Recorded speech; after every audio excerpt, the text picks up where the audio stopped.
কারণে এই দেশ ব্রিটিশের হাত থেকে স্বাধীন হয়েছে, হতে পারে পোকায় কাটা অবস্থায় স্বাধীনতা হয়েছে, বলতে মিউটিলেটেড অবস্থায়, মেইমড অবস্থায়, খণ্ডিত, দংশিত এবং বিকৃত পঙ্গু অবস্থায় স্বাধীন হয়েছে। তখনও মানুষ প্রাণ দিয়েছে, কিন্তু মানুষের স্মৃতি কত দুর্বল, সবকিছু ভুলে যায়। আপনারা এখানে গণবিশ্ববিদ্যালয়ে ঢোকার সময় দেখলাম আমাদের উল্লেখযোগ্য নারীদের তালিকা দিয়েছে, সেখানে একটা রাজনৈতিক দৃষ্টিভঙ্গি প্রতিফলিত হয়েছে। যাদের নাম ওখানে আছে তাদের কারো নাম অস্বীকার করার আমার কিছু নাই, কিন্তু তাদের বাইরেও বহু নাম আছে যাদের নাম সেখানে আসেনি। তো যা হোক, আমি এখানে কোনো সমালোচনা করবার জন্য দাঁড়াই না। আমার বক্তব্য হলো, বিশ্ববিদ্যালয় কেমন চাই বলতে হলে বিশ্ববিদ্যালয় কেমন আছে এটা আগে দেখতে হবে, এবং বিশ্ববিদ্যালয় কেমন ছিল সম্ভবত সেটাও আমরা কিছু বুঝতে পারি। বিশ্ববিদ্যালয় জিনিসটা কি? ইংরেজিতে বলে ইনস্টিটিউশন। ইনস্টিটিউশনের মানে হচ্ছে এটা মানুষ তৈরি করেছে। ইনস্টিটিউট শব্দ আছে, কনস্টিটিউট ইংরেজিতে শব্দ আছে রেস্টিটিউট। দাম্পত্য অধিকার পুনরুদ্ধারের জন্য যে মামলা করে স্বামীরা স্ত্রীর বিরুদ্ধে, বলে রেস্টিটিউশন অফ কনজুগাল রাইটস। দাম্পত্য অধিকার বলে কি, আমি তোমার ভাত খাবো না, বাপের বাড়ি চলে যাই, তখন বলে যে তোমাকে আমার রুটি খেতে হবে। এটা না হলে রেস্টিটিউশন অফ কনজুগাল রাইটস। আর ইনস্টিটিউশন মানে আপনি তৈরি করলেন একটা বিশ্ববিদ্যালয়। বিশ্ববিদ্যালয় কিন্তু স্বাভাবিক বা প্রাকৃতিক নয়, এটা মানুষের তৈরি করা সাংস্কৃতিক, এটা হচ্ছে ইনস্টিটিউশন। কিন্তু যখন বলে কনস্টিটিউশন, মানে কন মানে একসাথে, ল্যাটিন ভাষায় আপনারা জানেন উপসর্গ আকারে। ইনস্টিটিউট মানে বাইরের থেকে ভিতরে বসানো, আর কনস্টিটিউট মানে হচ্ছে একসাথে বসানো। এই জন্য রাষ্ট্রের তাকে কনস্টিটিউশন। রাষ্ট্রের বহু ইনস্টিটিউশন, সবগুলিকে মেলাতে হয়। মেলাবেন, তিনি মেলাবেন। এই জন্য ইনস্টিটিউশন যারা তৈরি করেন তারা কনস্টিটিউশন তৈরি নাও করতে পারেন। আমি আবারও গোলাম রাব্বানী সাহেবের প্রতিধ্বনি করে বলছি, আমরা একটা আলাদা বিশ্ববিদ্যালয় ইনস্টিটিউট করতে পারি, কিন্তু সারা দেশের বিশ্ববিদ্যালয় ব্যবস্থা বা শিক্ষা ব্যবস্থা কেমন হবে সেটা কনস্টিটিউশনের ব্যাপার।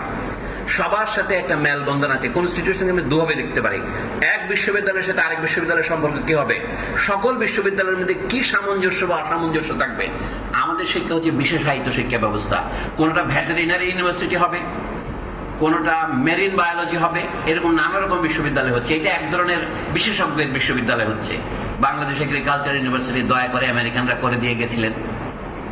আমরা বলছি আবার ইনস্টিটিউট অফ বিজনেস অ্যাডমিনিস্ট্রেশন, বিশ্ববিদ্যালয়ের মধ্যে একটা বিশেষ সেরা প্রতিষ্ঠান। এই যে মানে রাখে নাই বসুধারে শত ক্ষুদ্র খণ্ড করি, তা আমরা করেছি। এটা হচ্ছে একটা দিক দেখা হবে, পাশাপাশি সম্পর্ক। এটাকে ইংরেজিতে বলতে পারেন হরাইজন্টাল রিলেশন। কিন্তু আরেকটা ভার্টিক্যাল রিলেশন আছে। আমাদের লেখাপড়া হচ্ছে নিচের থেকে উপরের বিন্যস্ত। আমরা সাধারণত 3 ভাগে ভাগ করি। দেখবেন বিশ্ববিদ্যালয়ে আসে শেষ পর্যায়ে, আমরা বলি প্রাথমিক, মাধ্যমিক এবং শেষ পর্বের, ইংরেজিতে বললে একটু মজা লাগে, টারশিয়ারি। এবং টারশিয়ারির মধ্যে একটা জিনিস লুকানো আছে। টারশিয়ারি বলতে একটা মজা হচ্ছে কি, আগে বলতে আমরা হায়ার এডুকেশন। এখন আমেরিকান যে ভোকাবুলারি, বিশ্ব ব্যাংকের যে ভোকাবুলারি, এখন যে নতুন শিক্ষানীতি গত 50 বছর ধরে চলছে, সবগুলোতে বলে প্রাইমারি, সেকেন্ডারি এন্ড টারশিয়ারি। আমাদের টারশিয়ারি পর্যায়ে পড়ে। এখন শিক্ষা আমরা বিস্তারের জন্য করেছি। আপনারা ভেবে দেখেন, শিক্ষা বিস্তার কেন, এই প্রশ্নটা করতে হয়। জ্ঞান সৃষ্টির আগে জ্ঞানটা তো তৈরি হবে মেট্রোপলিটন দেশে, আমাদের মালিকদের দেশে, আর আমরা তো হলাম তাদের যজমান, ব্রাহ্মণদের দেশে হবে। তা আমরা কি করব? আমরা এটা প্রয়োগ করব, আমাদেরকে তারা চাকরিতে নিয়োগ করবেন। ইস্ট ইন্ডিয়া কোম্পানি যাদের প্রথমে 16 বছর বয়সে রিক্রুট করে ভারতে পাঠাতেন, তাদের বলা হতো রাইটার। তাদেরকে পরে বলা হয়েছে ইন্ডিয়ান সিভিল সার্ভিস। তারা হয়েছে সিএসপি, তারা এখন বিসিএস। আমাদের সব ছেলে মেয়ে বিসিএস এ যেতে চায়। আমি জানি না গণবিশ্ববিদ্যালয় থেকে কয়জন বিসিএস এ পরীক্ষা পাশ করেছেন, কেউ কেউ নিশ্চয় করেছেন। আমি যে বিশ্ববিদ্যালয়ে পড়াই, এটার নাম হলো ইউনিভার্সিটি অফ লিবারেল আর্টস, সেখান থেকে এই পর্যন্ত 20 বছর হয়েছে একজনও বিসিএস এ যায়নি। কি আমরা বিসিএস পছন্দ করি না, বলে আঙুর ফল টক, যেতে পারি না। তো এই হিসেবে বলছেন, আমাদের লেখাপড়ার একটা লক্ষ্য হচ্ছে বিসিএস ক্যাডার তৈরি করা, মানে প্রশাসনিক ক্যাডার। 26টা ক্যাডার জিয়াউর রহমান সাহেব এক করেছিলেন, সেইটা এখন চালু আছে। এইটা হচ্ছে আমাদের লেখাপড়ার একটা লক্ষ্য। আমরা একটা চাকরি চাই। এবং এই যে আন্দোলনটা হলো আপনাদের 36শে জুলাইয়ের আন্দোলনের গোড়ায় ছিল এই চাকরিতে বৈষম্য থেকে শুরু। কিন্তু এই বৈষম্য ছিল একটা বিস্ফোটক, একটা টিউমার, একটা ক্যান্সারাস জাল। সেই জন্য আমরা পরে দেখেছি এইটা থেকে ছাত্ররা আমাদেরকে শিক্ষা দিয়েছেন, যাকে বলে উচিত শিক্ষা। এটাই তো আসল শিক্ষা। বিশ্ববিদ্যালয়ে আমরা কি শিক্ষা দেব? উচিত শিক্ষা হচ্ছে একটা দেশ এইভাবে আর চলতে পারে না। মানুষ যখন প্রাণ দেওয়ার জন্য প্রস্তুত হয়, তোমার আর কি আছে? প্রাণ। প্রাণের চেয়েও বড় একটা জিনিস আছে। বঙ্কিমচন্দ্রের উপন্যাস বঙ্কিমের আনন্দ মঠে আপনারা দেখেন, আর কি আছে? উত্তর হলো প্রাণ। তোমার পণ কি? আমার পণ জীবন সর্বস্ব। তখন বলে ও জীবন সে তো তুচ্ছ, যে কেউ দিতে পারে, তো আর কি আছে? তখন উত্তর হইল ভক্তি। আপনার দেশের প্রতি, মানে অন্য মানুষ, দেশ বলতে বুঝিও শুধু আমাকে দিয়ে দেশ হয় না, দ্বিতীয় জন, তৃতীয় জন, আপনার অনন্ত জন হয়। এটাই হচ্ছে ভক্তি। এই ভক্তির জন্য যদি আমি প্রাণ দিতে পারি, তাহলে সেই প্রাণদান সার্থক হয়। আমাদের বলিদান হয়েছে, সেই বলিদানের বলে আমি এখানে দাঁড়িয়ে কথা বলছি, না এই কথা বলতে পারতাম না। আমি যখন 6 বছর আগে এখানে দাঁড়িয়েছিলাম, তখন এটা রাজনীতি বিজ্ঞান বিভাগ নাকি আয়োজন করেছিল, তখন এই কথা বলতে পারি নাই। সুতরাং এখানে আমার কোনো বীরত্ব নাই, এই বীরত্ব হচ্ছে যারা প্রাণ দিয়েছেন তাদের।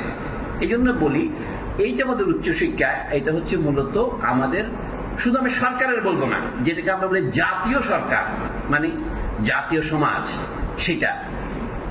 আমাদের লেখাপড়া যে কত খারাপ হয়েছে আপনারা কিছু মনে করবেন না। সবাই আমার মুরব্বী, আমার শিক্ষক অধ্যাপক মনসুর মুসা সহ সবাই সামনে আছেন। আমি বলবো যে ইংরেজি, আমরা যে বাংলা ভাষাটা নষ্ট করেছি আমাদের গত শিক্ষা, তার একটা উদাহরণ হচ্ছে ইংরেজি সিভিল সোসাইটি, এই কথাটার বাংলা আমরা করতে পারি নাই, গোটা জাতি করতে পারি না। বিশ্ববিদ্যালয়ে এত ভাইস চ্যান্সেলর প্রত্যাশী, কেউ পড়াতে চায় না, যারা ভাইস চ্যান্সেলর হতে চায় তারা এটা অনুবাদ করতে পারে নাই। তারা বলছে সিভিল সমাজ। বোরহানুদ্দিন জাহাঙ্গীর সাহেবের স্মৃতি কি মনে পড়ছে, উনি লিখতেন সিভিল সমাজ। আর এখন বার করছেন সুশীল সমাজ। অর্থাৎ একটা মানুষের লেখাপড়া কত অধঃপতন হলে এইরকম অনুবাদ হতে পারে, কারণ তিনি কনসেপ্টটাই বোঝেন না। সিভিল মানে হচ্ছে জাতীয়, আদি অর্থ ছিল সিভিল মানে শহরের নাগরিক, সিভিল মানে, আমি খুব সংক্ষেপে বলছি। সুতরাং জাতীয় সমাজ কথাটা অনুবাদ করতে পারছে না, কারণ তাদের জাতীয় সমাজের বোধই তৈরি হয়নি। রাষ্ট্র এবং জাতীয় সমাজ দুটো হাত ধরাধরি করে চলে। কাজে আমাদের লেখাপড়ার উদ্দেশ্য হচ্ছে শুধুমাত্র রাষ্ট্রের জন্য নয়, জাতীয় সমাজের জন্য নেতা তৈরি করা। শিক্ষার উদ্দেশ্য নেতা তৈরি করা। নেতা শব্দের অর্থ কি এটা বুঝতে হবে। নেতা মানে যে নিয়ে যায়, ইংরেজিতে বললে বুঝি আমরা লিডার, ওয়ান হু লিডস।